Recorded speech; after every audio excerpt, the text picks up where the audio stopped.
Deux mesures à retenir hier de l'allocution d'Emmanuel Macron. D'abord la vaccination obligatoire pour le personnel soignant et puis plus largement ceux qui sont en contact avec un public large. Et puis l'extension du pass sanitaire. Il sera donc obligatoire dès la semaine prochaine, à partir du 21 juillet pour accéder au cinéma, au théâtre, aux concerts et puis tous les lieux où plus de 50 personnes sont réunies. Et puis début août, il sera étendu aux bars, aux cafés, aux restaurants, y compris les terrasses, nous disait hier le porte-parole du gouvernement. Une mesure qui doit pousser à la vaccination, mais qui divise. C'est le reportage de la rédaction tourné hier soir à Paris par Anna Huot et Alfred Orange.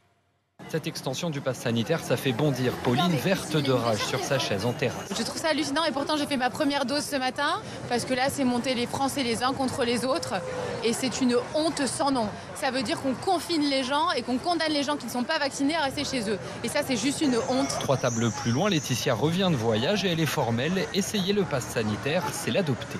J'ai fait les 2 vaccinations et j'ai pu rentrer d'Espagne le 1er juillet sans avoir besoin de faire un test ni antigénique ni PCR. Parce que sur place, mine de rien, dans les autres pays, c'est payant. Et puis il faut s'organiser, il faut trouver la pharmacie ou le laboratoire qui peut le faire. Enfin, c'est un grand confort d'avoir le pass sanitaire et d'être vacciné. Des annonces aux conséquences directes pour Grégoire, étudiant. Hors de question de ne plus pouvoir aller au restaurant ou au cinéma. Il passera donc par la case vaccination. J'ai pris mon rendez-vous directement pour être tranquille. Et franchement, ça m'a grave poussé à faire ma demande pour le vaccin.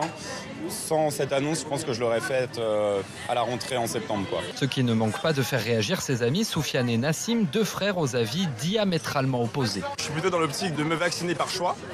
Et le fait de m'inciter à vacciner en m'obligeant à avoir un pass sanitaire pour aller au musée, pour aller au cinéma ou pour aller en boîte de nuit, c'est quelque chose qui me fait l'effet inverse.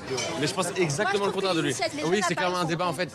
Moi, je me suis fait vacciner 2 fois et je lui ai dit de se faire vacciner. Et en fait, il veut pas. Ce qui inquiète les restaurateurs, c'est aussi de perdre du temps. Et des clients, Romain gère un établissement. Perdre 5 minutes à l'entrée pour leur demander leur passe sanitaire, en sachant qu'ils vont être une dizaine, vingtaine, voire beaucoup plus parfois, c'est une perte de temps, c'est des clients potentiels qui ne vont pas venir manger, même s'ils ont peut-être le passe sanitaire. C'est nous mettre un frein à nous et pas au virus en fait. Le gouvernement promet des aides aux restaurateurs pour compenser les pertes, mais elles seront impossibles à chiffrer, préviennent ces professionnels.